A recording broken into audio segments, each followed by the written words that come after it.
out here.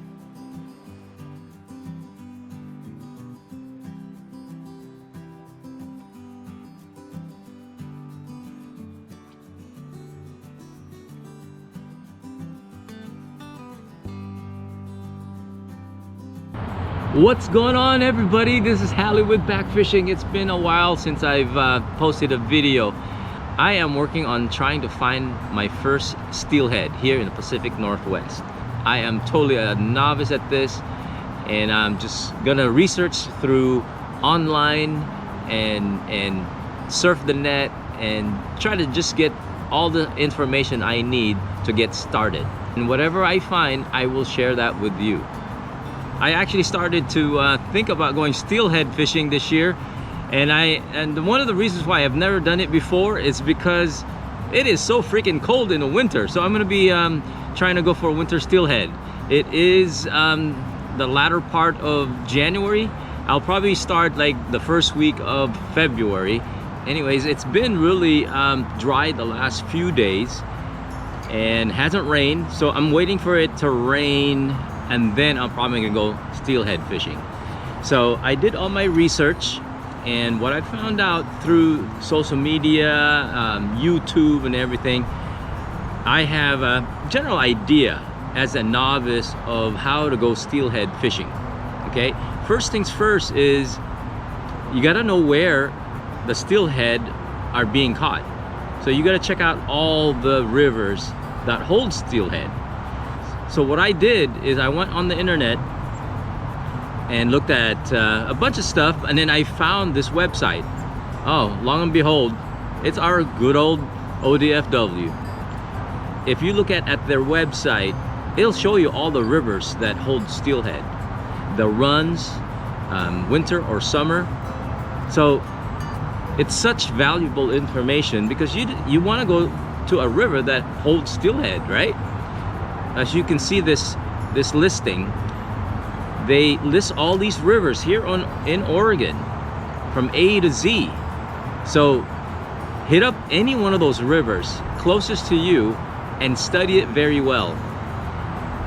I also have leaned on fellow YouTubers, Fishing the Odds, Jack Tackle, and also Rage Wrangler or something like that. So first things first, you gotta dress appropriately. I play a lot of golf. I'm a pretty decent player, but preparation, being warm on the golf course and being warm when you're out doing stuff outdoors is key for you to be able to fish a little longer on the river, to give you some success. Wear some kind of undergarment that holds heat, like this. Anyways, it's keeping me warm. So that's the key, is trying to keep warm.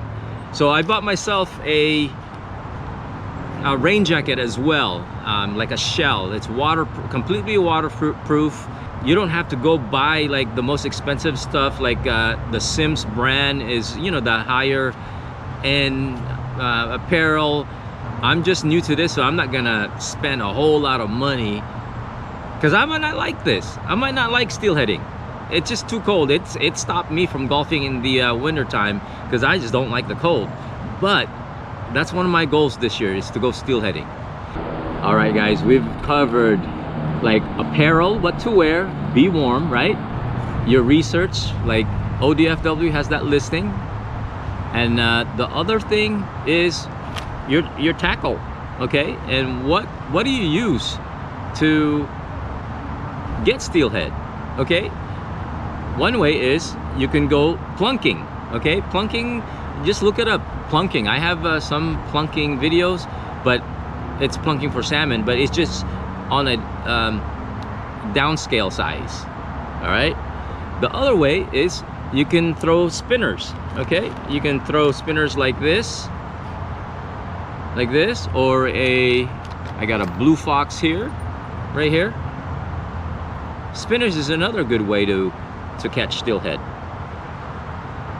The third and most used, I believe, probably 90% of the people steelheading do bobber, float bobber and eggs, bobber and jigs, bobber and soft beads, bobber and jig and a little prawn, or you know, just a bunch of combinations.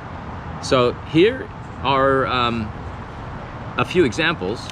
Okay, here's some eggs. These are B&R eggs right here, and this is just a what is this, clear craft or clear drift eggs.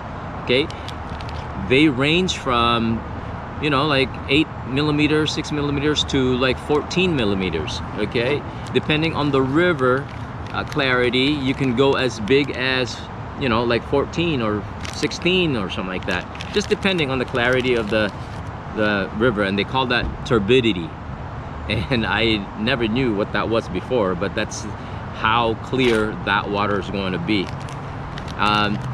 Worms, we got some Mad River worms here. You attach this to a 1/8 jig ounce and just put this under a float, just like you would float eggs. Okay, just you got to give them options. My buddy gave me this. He ties these. It's just kind of like a nightmare without the it's like a nightmarish type of a jig without the red. But he made this and he's caught fish with this. So this is a jig, and I think this is a size 4 hook right there, size 4 hook. So he gave me little sample of what he does, so I'm gonna give this a go. And what you want to do too is get yourself some size 1 and size 2 Gamakatsu hooks for your soft beads, and you know, if you're gonna be drifting eggs as well. So that is pretty much it. And I can't wait to get out there and try these different techniques. I am using a 10-foot Fenwick that I have HMX floating rod, or a float rod. It is a moderate fast, and it's 8 to 15 pounds. So, and then I paired it up with a Nasci 4000. Okay, you can go, and this might be kind of big, but it'll serve the purpose, you know, depending on where you're casting. So you can use reel sizes from 3000 to 4000. And the float is a 1 ounce float, arrow float, you can see that.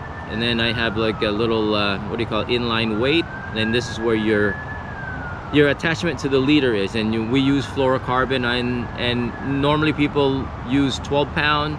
I use 15-pound. That's just what I'm gonna start with. And the way we save our soft beads is in this setup that I'm gonna show you. So these soft beads are very, very soft, okay? Very soft. And they're pretty spendy. They're like between $4.50 to $6, depending on where you get them. So, and they rip really easy. So Fishing the Odds had this little tutorial about how to save and be economical with your soft beads. So here's a demonstration and of how it's set up. Okay, this is a fluorocarbon leader. It's a Seagar fluorocarbon leader, and it's about, I don't know, 2.5 feet, 3 feet max. And the way it's set up is 3 fingers between the bead and the hook. Okay, this is a bigger bead, so I'm using a size 1 octopus hook. All right, if you can see here how it's set up, I have a stopper right there, that's a bead. Okay, and then I have this is a sequence right here, and that acts like a stopper for the bead, the circle part of it, you know, the bottom part of it. See how we're flexing it? That thing's not going anywhere. Okay, look, See how it flexes right there? That bead is not gonna rip. So let's show you how to rig this up. Just put this away real quick. I usually like making maybe four rigs just in case you get snagged or something like that. Let's use this. Okay, usually they come with like a T-stop, and you can use that as opposed to using the sequence. Let's open it. Right, this one has the T-stops. If I can open it, here it goes, right here. But I won't use this today. But here it is. These are the T-stops right here. So the bead basically, let me just take it out just to show you kind of the individual one. So if you buy beads without T-stops, you'll have to use that sequence trick. Okay, that's the T-stop right there. So take one of these. This is I believe this is 16. I don't have this color set up already, so let's put this aside. I have my pinkish sequence that fits right on the bottom, that acts like my stopper, like that. And then I have this little bead right here, right there, that little bead. That's gonna be my stop for the soft bead. I went to like Goodwill, like a Goodwill distribution center where they just have a bunch of bins, and there are all kinds of artsy, sequency stuff that you can just get for cheap. You don't have to go to the craft store. But yeah, I got this, and that was all there. Some feathers, and I can put it on, I can make some jigs maybe later on, like so, like just kind of tie it onto a jig. I like kind of tinkering around with that. But here's the sequence that I got from Hobby Lobby or any craft store. So they come in different sizes. So I would use this probably in a smaller bead, medium bead, and then the large bead. You know, this was $1.99, but basically 50% off $1. That's I don't know how many years of use will you get out of that. That's fairly cheap. Anyway, let's put it all together. All right, for now I'm going to use 15-pound fluorocarbon because steelhead are line shy. I want to present the bead as naturally as possible, or jigs. So right now I am going to cut about maybe 30 inches, just guesstimate, you know. It could be 2.5 feet, 3 feet. All right guys, now that we have cut our leader length, about 30 inches, grab our size 2 octopus hook, and I'm just gonna use a simple improved clinch knot. Just put it through the eyelid right there. Okay, I'm gonna do it once. I think this is the improved clinch knot or something. So I'm gonna go, so you got this little loop here that you made. It went 2 times. This hook is really sharp. Anyways, it's 2 times, and then you just go 1, 2, 3, 4, 5. 5's good. And I put the tag into the middle loop again, and then wet the line. Make sure you don't hook yourself in the lip.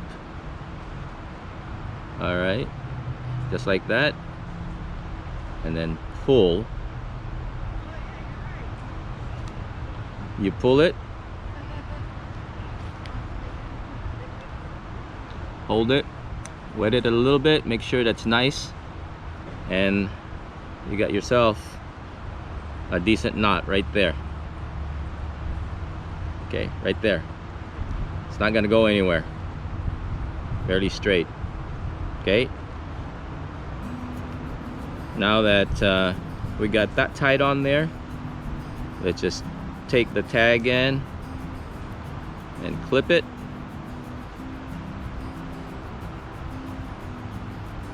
There you go, nice and neat. Now we're gonna put this little bead here, right there, that bead, about 3 fingers, okay, 3 fingers away from the hook. So once you have your leader through the bead, you're gonna go through it again, okay, thread it again to the hole. All right, so now you have like a little knot looking thing, or a circle, okay, and you wanna just make it kind of like about 3 finger distance, so you can eyeball it. So now that you have that right there, okay, we're gonna hold that bead in that position, okay. Now I'm just gonna twist this around, maybe about 4 times. So now we're gonna twist this into the loop about 4 times. That's 1, 2, 3, 4. Let's go 5 for good measure. There goes 5. All right, so what we're gonna do now, you have all this twisting right there, you see it? Okay, I'm gonna take the bead and put it in the middle right here of that loop, and I'm gonna pull the string a little bit so that we have that 3 finger gap between the hook and the bead. Okay, so I'm just gonna do something like that, just pull it like that. That's about 3 fingers still. Okay, make sure it's about right there. Let's yeah, that's about 3 fingers right there. And then I'm going to pull on it to tighten it. There you go. So just pull on it, and that acts as my bead stop right there. Okay, but this is kind of small right here, okay, so we want to put the sequence through it so that the sequence will hold that bead in place. Okay, so put the sequence through just like that. So I put the sequence through like that. So now it's sitting like so, and this bead is just going to go through the leader and rest on that sequence. Okay, now there is a hole right there in this bead, so I'm just gonna thread it through there. Okay,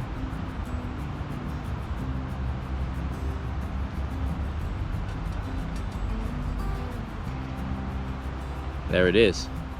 Now you got it all set up. It's done. It's complete.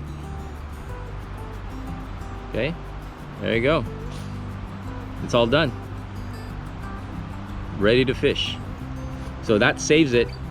Fish comes up and bites it, and then when you feel that bite, it hooks it right in the side of the mouth, right in the side of the mouth. And when you do that, and if you catch a native, there's a better chance of you releasing it safely.